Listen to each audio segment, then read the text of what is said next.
So,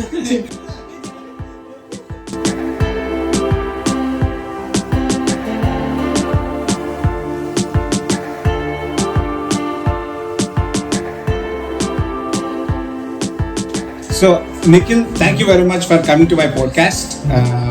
And I would like to start this podcast with a simple question. So, how do you feel? How do you enjoy your student life in Germany? That's been pretty good so far. I'd say I've been enjoying it. That's good. Yeah. So, you came to Germany to do your bachelor's, right? Yes, that's correct. Okay. So can you tell me how long is the course basically? There are like two different paths you can use if you want to do your bachelor's. So it's either going to be 3 years long or 4 years, depends on the path you choose. Yeah. So two different paths. Yes. All right. So two different paths have two different kinds of application process. Mm-hmm. Okay. Yeah. So which path you would choose? Okay, so the first path is to finish your 12th grade or in India, and then to learn German, and then to do a 1 year preparatory course in Germany. That's called the student college. And there are two types of student colleagues in Germany. There are public student colleagues at universities, and there are private student colleagues which are offered by, I'd say, around like 20 different places in Germany. But the difference between them is one is paid. The private ones are obviously paid, and the public ones have an entrance exam that you need to pass to get into. So that's the basic idea of the first part. The second part would be to qualify in JEE Advanced, or for medical students it would be NEET. And then you can directly start studying at a German university. But if you don't pass JEE Advanced or NEET, then you have to go through a preparatory course. That means the first path. Yes. Okay. So in the first path, the preliminary requirement is you have to finish +2 in India. Yes. Right. And then you either choose first path or second path. Right. So the first path you said, what is that? So and after finishing your +2. Yeah.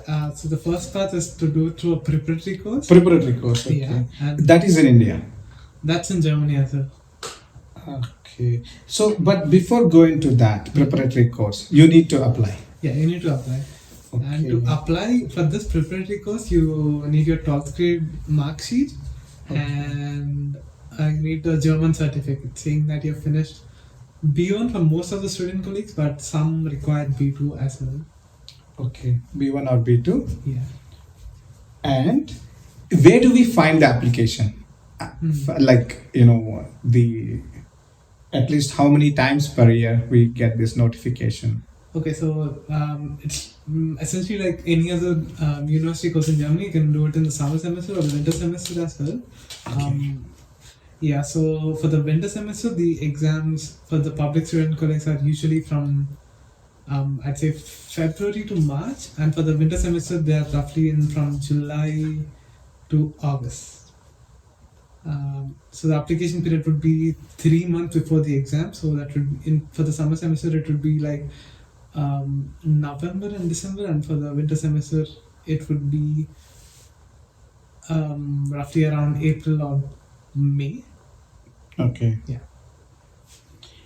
So, but this is like common application for all the universities in Germany.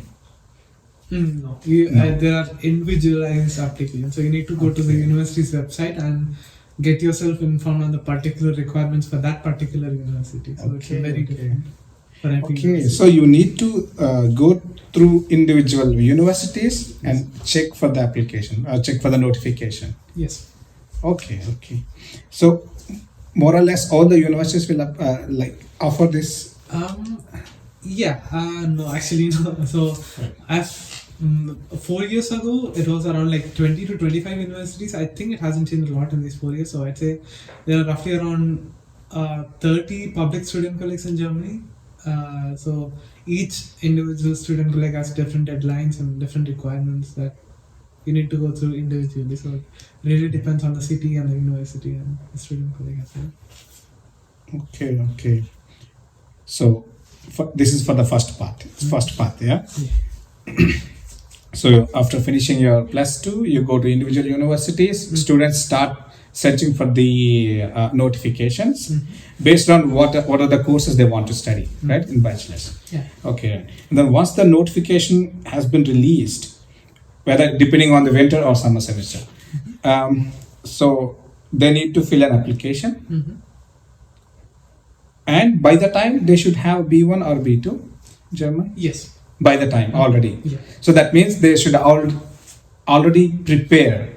Exactly. Yeah. Yeah. Okay. Yeah, German is a must. If the German. person wants to study in a public student college, yeah, German is a must. Okay. B1 or B2. Yes.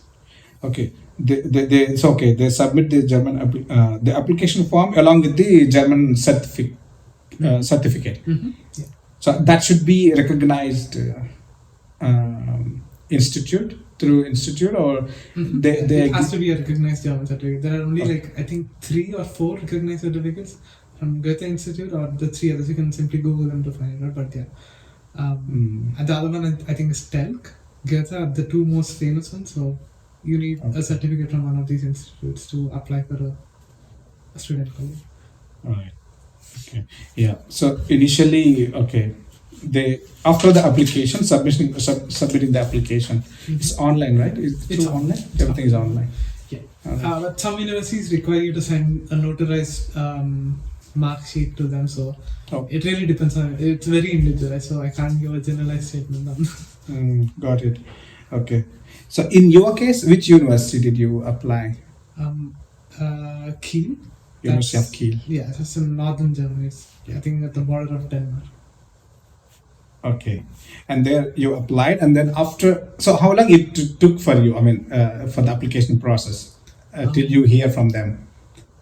I'd say it varies, but it's usually 4 to 8 weeks. Okay, 4 to 8 weeks. In the 4 to 8 weeks, you hear from them saying that you are selected. And they just you are selected to write an entrance exam to get into the student college. So it's not like you don't get a seat right at the beginning. You need to come to Germany first and then write an entrance exam, and then after you qualify at the entrance exam, that's when you get a seat to study at a preparatory course. So, and this entrance exam is called Aufnahmeprüfung. Can I write it down again? I mean, Aufnahmeprüfung. Aufnahmeprüfung. Okay. Yes. So it's like the entrances, and I think the selection rate would be around 5 to 10%. Wow. So 90% of the students who write the entrance exam don't get in. So you are among that percent. Congratulations. That's long back, 2019, right? Yeah. That's cool. So once you qualify to come to Germany to prepare or write the exam, so they provide all the visas and everything. So they took care of your visa process and everything, your accommodation. Absolutely not. Okay, so absolutely. I had to take care of my visa. I had to take care of my accommodation. They just provide an entrance examination placement certificate. That's all they provide, and with that you can get a visa in India, and you have to come here, find your own place to stay, and deal with everything by yourself. Essentially, they don't help you with anything. Okay, but that is with the University of Kiel. With any university, with any Usually, public university, yeah? any public student, it's the same. Okay. So that was tough for you to find accommodation. First of all, that is very important, right? So visa process and all, maybe we can deal with ourselves, but finding an accommodation in the Kiel. Actually, it is very difficult to find accommodation from India. So most of the students who come here by themselves go to some famous German sites to find accommodation, like WG gesucht or Immobilien Scout. WG gesucht. Yes. Okay. Maybe I think I will give those links in the description. Okay. Or Immobilien Scout. These are the 2 most famous ones for students coming from abroad to find a room. But luckily for me, I had relatives living here, so I could find a place to stay quite easily. So for me, accommodation was not that big of a deal. But for people who don't have any connections here in Germany, that would be the toughest part, I'd say. So yeah, you have to be very well prepared for accommodation and stuff like that. Mm. Yeah, but since you already you had a B1 certificate or B2 certificate, did it really help you to communicate here, at least the basics? Really? Huh. Actually, I'd say no, because the German we learn in India is, I'd say, not up to standard as to what is spoken here. Because of course the people who speak it as a mother tongue, the intonation or the accent they use is quite different to what it's taught in India. I mean, it's just a natural difference in accents and stuff like that. But it takes some time to get used to the language that is spoken here. But yeah, it did give me a head start for sure to just understand the basics. But it did take me a while to get accustomed to everything else. But at least a bit it helped you. For sure, yeah. Yeah. Mhm. Okay. Yes. So after then you came to Germany Mhm. and you found an accommodation in Kiel, or you can you can stay anywhere. You can stay anywhere, yeah. Okay. And then you prepare for the exam. You have some deadline for the exam. Yeah. Mhm. Okay. So you will be provided the syllabus or whatever Yeah. according to the what you actually opted. Mhm. That is actually on the university website itself. For most of the universities, you can find the syllabus and sample tests or stuff like that on the website. So you can find it online as well from many different places. So this exam is common to all the universities, or again depending? Each exam is individual to only one particular university. So there Okay. are roughly 20 different exams every semester all over Germany. So that's what people who come to Germany for the bachelor's do. They travel all over the place writing different exams, and hopefully they get into one of them. Okay. So yeah, so no like mathematics or no common exams or something like mathematics are common or German. Yeah, that actually depends on the university as well. But most of the places have German and mathematics. Those two are like the basics of every off-number prüfung. Some universities have physics as well, but I'd say 90% of the universities just your German and math. But for Indians, I'd say the mathematics part would be quite easy. I'd say it's like 10 standard for us, probably. So the toughest part is usually German. That's what Indians usually fall through. Okay. So this is off-number prüfung. Yes. So okay, so this is where you said 5 to 10% of the chance to pass. Yes.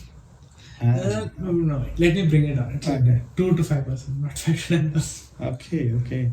So that means if 100 people have come here Yeah. and attempted this exam, and the chance that you are saying that 2% or 2 to 5%. Yeah. And what happens to the remaining? They just have to try again the next semester at some other university. Okay, That's what- they go back and then try again. No, they can stay. So after you come to Germany, you get a visa for 6 months. So you need to pass an exam in this 6 months for sure, or you don't get a visa extension and you have to go back. Okay, so you have 6 months of time to. I mean, in this 6 months, they have to find different universities and where. Okay, got it. Yeah. Or of course, there's a second option as well, that is without writing the entrance exams with the private student colleagues. That's where you can essentially buy a seat to study there, and it will cost you around 6,000 euros per semester. So it's a 1-year course. So in total, that would be 12,000 euros for the preparatory course. In the same university. No, it's never at a university. It's at a private place, but it's like officially recognized. So, Okay. but yeah, essentially you have to buy your place. Got it. But how? That is actually a easier process. You can just apply from India for a place there, and you provide them your B1 certificate. I mean, you need to learn German for this as well. So B1 is a mandatory thing for sure. So with that, and to also get mark sheet, you need to apply to a private student college, and you need to transfer the money, which is around 12,000 euros. 12 to 14,000 euros roughly, and that is when they give you an admission to that place. And with that, you can apply for a visa. And after you come here, you can directly begin your studies at the preparatory course without writing any entrance exams. Okay. So after you qualify this exam, what do you do? Okay, so the preparatory course has a lot of subjects. So this is called preparatory course. Yeah. Okay.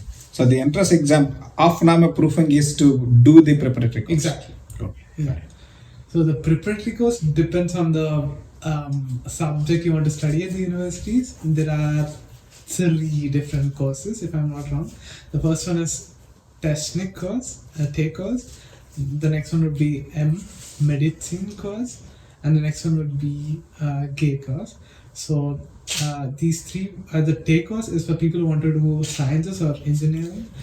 Course would be for people who want to study medicine, and gay course would be for people who want to get into economics or business studies.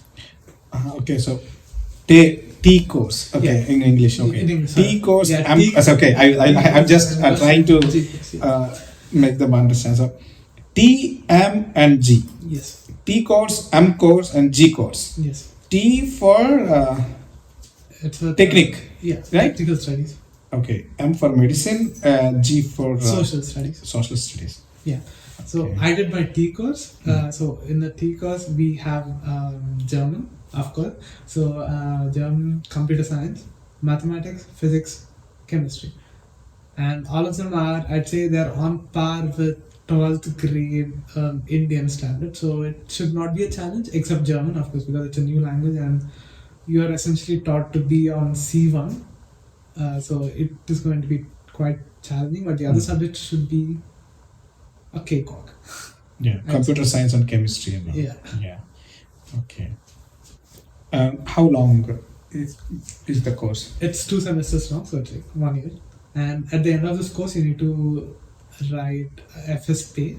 It's called Feststellungsprüfung.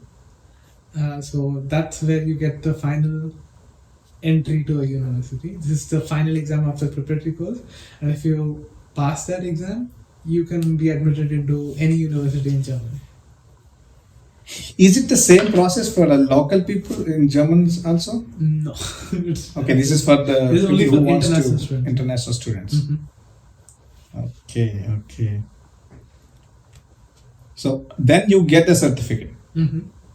Feststellung, what is it? Feststellungsprüfung. Profound. So that is your eligibility to apply to bachelor's Exactly. courses in German universities. There again, you can choose. Yeah, you can apply at any university. It's equivalent of finishing your high school in Germany. So, yeah, after you finish the preparatory course, you're equivalent with Germans who finish their high school. Is it Abitur? Yeah, Abitur. Equal to Abitur.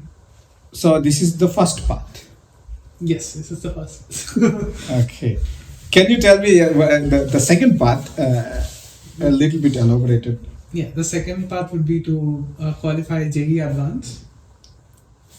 It's a JEE. Advanced, yeah. Okay. It's the entrance exam for all engineering colleges in India. I think around 1 million people write it every year, and roughly like 20 to 30,000 people qualify. So if you have that certificate, you can directly apply for a German university. But it is not accepted at all the universities, so you need to check for the universities you want to apply it. So it's again very individual. And the second part is also quite complicated because you need to finish your C1 in India, which is like a very long and hectic process to do without being in Germany. So I generally suggest against the second path. Okay. Yeah, if someone has JEE entrance qualified, and if that has tie-ups with German universities is okay, then they need to focus on C1 Exactly. in India to get the certificate. Yeah, which would take a year and a half or 2 years. at Definitely. least. Yeah. Okay. So that's your actually abitur process. So And also there's a third part that I forgot to mention. there is a third part. Okay. Yeah. That is finishing your 13th year in India. That's essentially doing your BTech first year in India or BSc first year in India. After you finish your first year, you can apply to study in Germany. But again, you need to have your C1 as well. Okay. C1. Mhm. Here you need C1. Yeah. Okay, that means any student with the first year of BTech Mm-hmm. or BSc, Mm-hmm. any bachelor's Any bachelor's, yeah. with a C1, With C1. okay, can directly apply Mm-hmm. to university or for the student colleague Universities, yeah. directly. But not all of them, only some. That again, you have to check. Again, depending on the Depends on the university. university. Okay, good to know because we have different Yeah, options. there are different rules for every university. Yeah. Germany is very decentralized with admission, so it's very dependent on the individual university. So during the student colleague process, what about your health insurance? Yeah, it's mandatory to get a health insurance before you come to Germany itself. Even if you want to write an entrance exam there, you need to buy a health insurance in India already. First for your stay, it will be 6 months, and after you get a seat at a student colleague, it's the same thing as what masters or bachelor students do. You need to have a regular student health insurance. You have to pay by yourself. Yes. And do you get any scholarship during this student colleague? No. And accommodation? That again, you have to find it by yourself.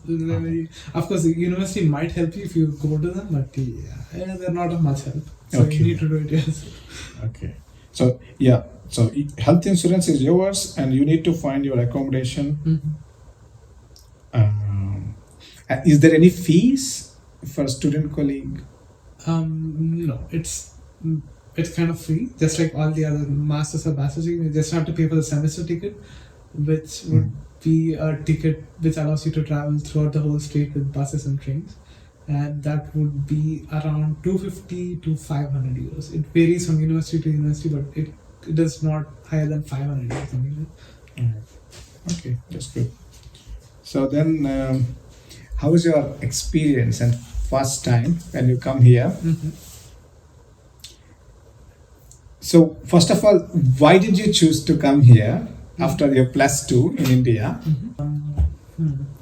I'd say I looked into the university programs in India and I wanted to do computer science for sure, and I looked into different computer science programs in India, and I was not really impressed with what's being taught there. So I thought I'll definitely move out for sure, because I planned down moving out of India at some point of time. So I thought, why couldn't I do it now if it's possible? So I looked into different countries, and I found Germany to be quite a good option, monetarily as well as the quality of education that's provided here is quite good. I mean, one of the best for sure. So especially for computer science. So that's why I chose Germany.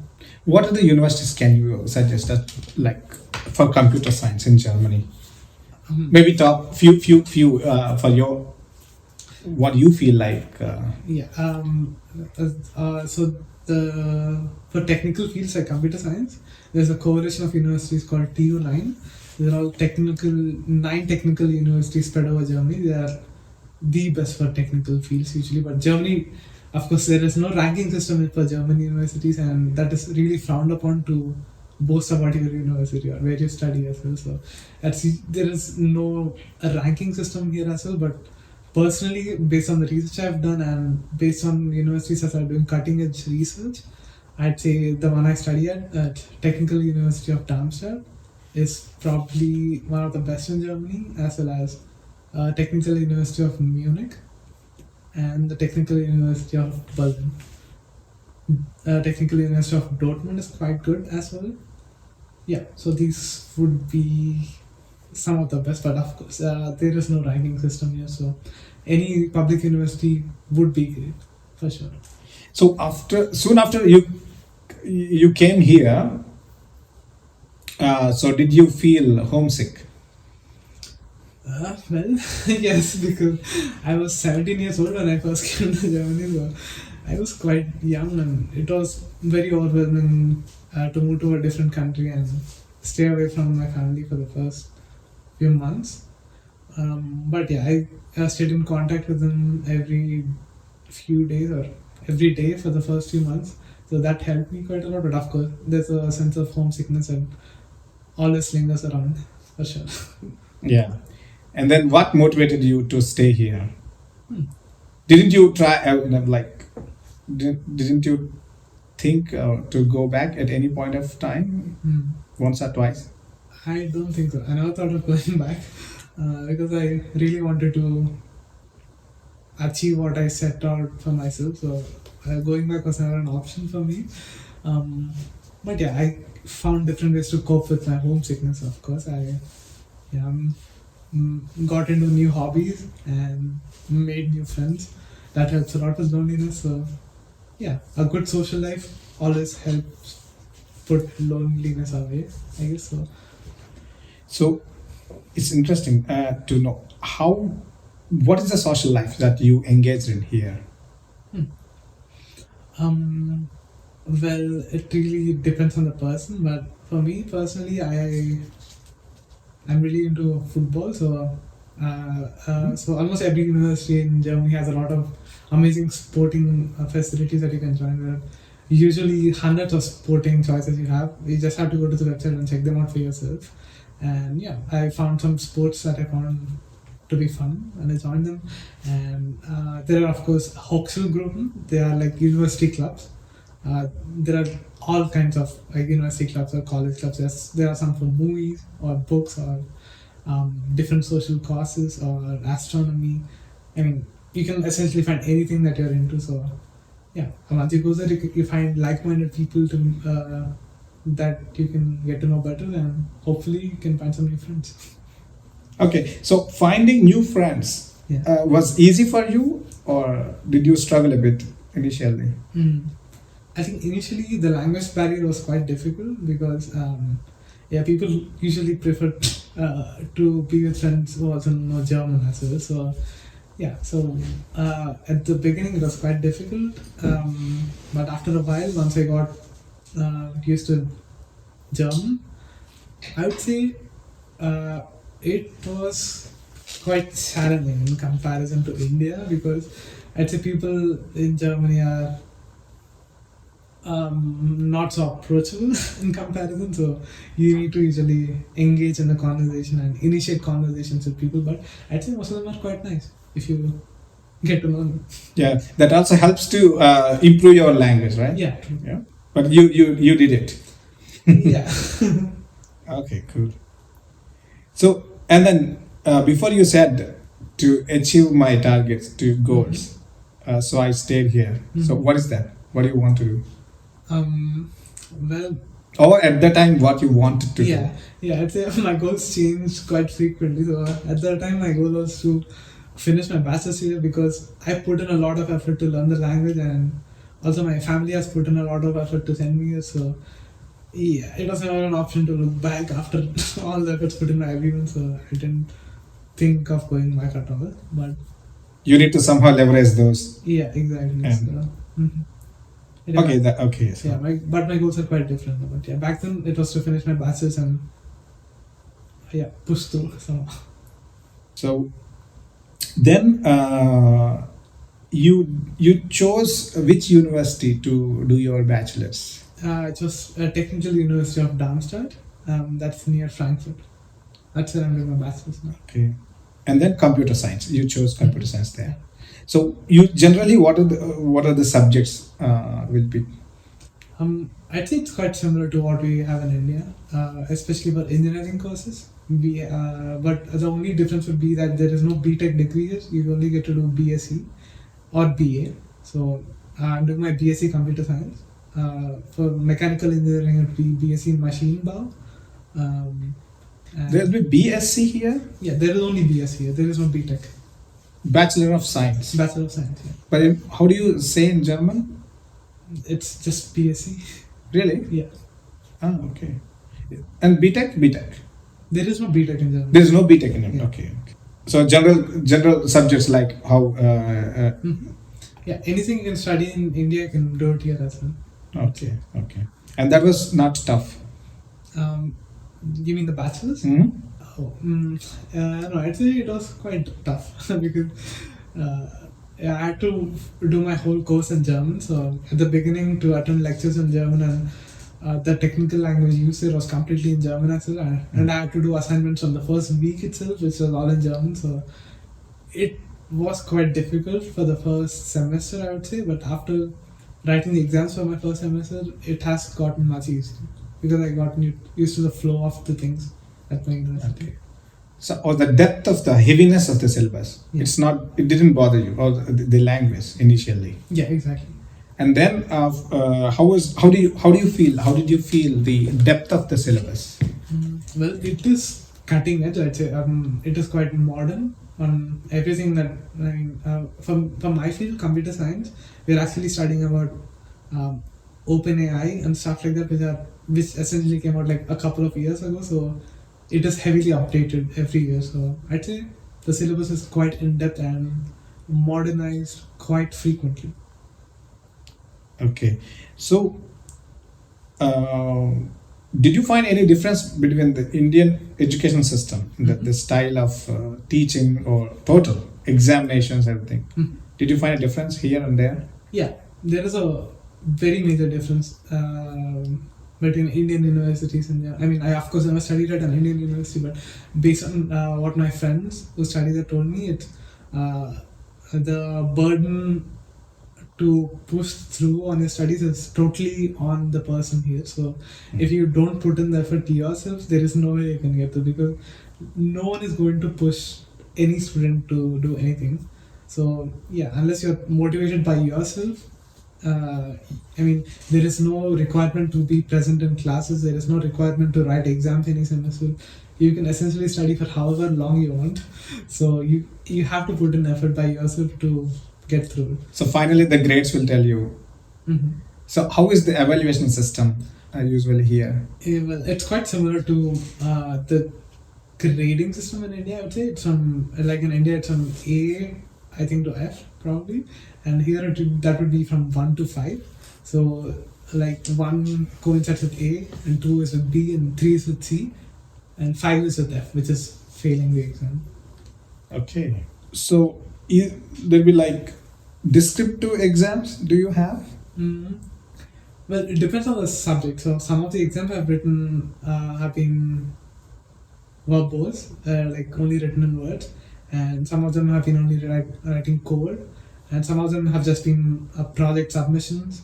It really depends on the module. It's very, very varied, and it depends on the branch as well. So yeah, I can't give a generalized answer to that. But I'd say at least in the technical university Darmstadt. Yeah, it's very mixed for every course. So now you are in which year of bachelor's? Now I'm in my 5th semester right now. Semester. So that would be I still have 1 more semester left. So I'd be done. I'd say same time next year, hopefully. Okay, and then you also have internships, or should you also do internships? Yeah, I can start with the internships on the 2nd semester itself. So it really depends on the person. Some of my classmates have never done an internship, and some of them have been doing their internships in the 2nd semester. So it really depends on the person. And yeah, it varies. But there is no compulsion to do an internship. That doesn't count under this grading system. No, it does not. But you can if you want. Yeah, okay. You have holidays in between? Yeah, my university is not so good at the holidays, I'd say. We usually get around 3 weeks between semesters. Before classes start, and the last exam we usually have 3 weeks, or sometimes when you're lucky 4 weeks. But how do you manage with internships? And then like people do internships along with the classes. So I mean, the classes that we do are usually not that intensive because you need to go to there are like roughly like 4 to 5 classes every semester, and each class is like 1.5 hours long. So 5 classes. Only 4 to 5 classes in a semester. Yeah. So every week you just need to go to class for like a maximum of 7 different classes. Each class is 1.5 hours long. So it's not that difficult to do an internship at the same time. Okay. And do you have a project work also? Yeah, actually in my 5th semester I had to do a bachelor project that I'm working on with other students. So it's a group of 5. and we are working on large language model. I don't know if it says anything about. NLPs? Yeah, it's similar to that. Yeah, it's natural language processing, exactly. Interesting. So, can you tell a bit about AI, that whatever you have exposed to right now? Mhm. So, your opinions on AI, or your knowledge or whatever. Can you share with us? Well, I'm quite new to the field as well because I've never done machine learning till this semester, so I'm in the process of learning it myself. And I would give a very generalized opinion on that, but yeah, I'm not that into all that stuff right now. But Yeah. I'd say a year from now, I'd have a much better picture of all that. Because it's interesting to know from the perspective of youngsters, Mhm. what are their opinion of AI? Is it going to be like another alien and one going to? Well, I don't like speaking in hyperbolic phrases, but I don't think it's going to be that bad, hopefully. Based on what I've seen and what I've worked on so far, it could potentially replace some jobs. And yeah, I mean, I think everyone knows about AI art or stuff like that, which it's debatable if it's actually art or not. And opinions vary on that, but yeah, I'd say my opinion on AI is kind of neutral at this point. Okay, interesting. So after your bachelor's, so during the course, like since you come here, Mhm. how many times you went back to India to see your parents? I've been to India a grand total of 3 times in the 4 years I've been here. Yeah. And the 2 times I've been to India, I've been in this year. All right. And I think, and then meanwhile, you are also allowed to work for some time, right? As per your visa, student visa. Yeah, exactly. As soon as I start my bachelor's, I was allowed to work. I had my work visa. Yeah. So, yeah. Till whatever is permitted. Yeah, students can work up to 80 hours every month, and the minimum wage is around, at this point, I'm not sure, it's I think 12 euros, if I'm not wrong. Yeah, so you could make good living out of that, but I would not recommend really going into that before you get acclimatized to your studies. Yeah. Yes. And what are your next plans after your bachelor's? What actually changed to your aims? Mm-hmm. Why and why? Oh, well, I've actually not decided on which field I'm going to pursue further in my master's, but I think I'll probably move to a different country, like Ireland or Scotland. Have been on my mind for quite a while now, because I want to experience a new country and explore. I really like exploring new countries, so that's what I'm into right now. But as far as my goals go, well, I'd say I still find computer science to be a fascinating field. Um, but I've been finding other fields really interesting as well, like sociology. I've been taking a couple of courses on sociology at my university, so yeah, and stuff like that. So I don't know what I'm going to do in my future. Up in the air. So, yes. So computer science is still fascinating to you, but what I think, I'm not sure, but AI is going to write the programming. Mhm. So what is still left over to do for human beings in computer science? Well, as far as AI writing code goes, I think it could definitely replace like some work that some programmers do, but totally replacing computer scientists or programmers, I don't think we are at that stage yet. Okay. But there's a possibility. Yes, of course, a possibility, but I don't think we are going to get there. I mean, I talked to my professors about it, but they are all of the opinion that it's going to take a couple of decades before we get to that point. Growth in the field has been exponential, so I don't know. No one can predict what's going to happen. Okay, interesting. So, but computer science has always been like fascinating to you. Yeah. And what is the sociology? Right. That's. Can you tell a bit about that? Yeah, of course.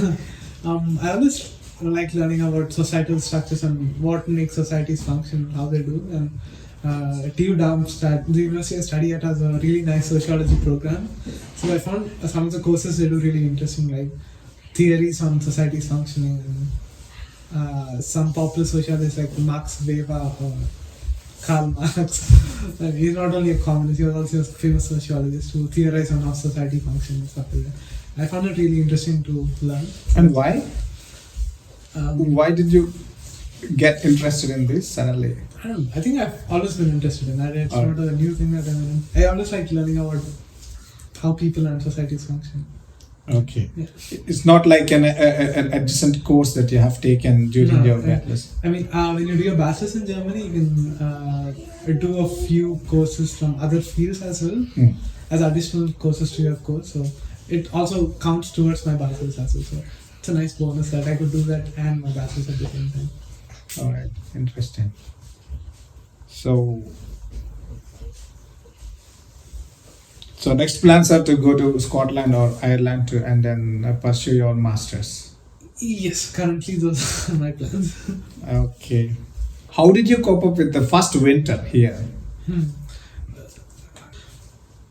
I was in Kiel at that point, and it was quite sad because it got dark at 3 p.m. usually, and I was not used to things being so dark and depressing. Yeah, it got some getting used to. Yeah. And apart from football, did you participated in any other sports activities? Mm. Yeah, I also played Quidditch and also do a lot of cycling. Okay, cycling. And then food habits, right? Compared to India and here, what did you find? Your food habits altered? You liked here, or which food did you like, or which food you actually missed? My personal opinion on German food is that it's kind of subpar. I'm not a fan of it. But in comparison to Indian food, of course, which is quite different to German food, and I think at this point I mostly eat Italian food, or Indian or Chinese food. I think that's what most of my German friends do. As in, I don't know many Germans who eat German food, so yeah, most of them eat Italian food as well. All right, but you do miss Indian food. I do, of course, yeah. And how about driving license? Because here, usually in Germany, by the time they get 17th birthday or 16th birthday, they are already will be in the process of getting a driving license. So yeah, most of my German friends already have a driving license, I'd say, and for Indians it's quite expensive to get a driving license, which I'm not aware of at all. I just know it's expensive and time inducing. I don't know the ins and outs of the whole thing. Yeah. And okay, with that, I wish you all the best for your bachelor's. Then I hope you will land on one of these countries to explore your next phase of studies. And once again, thank you very much for coming to my podcast. Thank you. Wish you all the best. Thanks.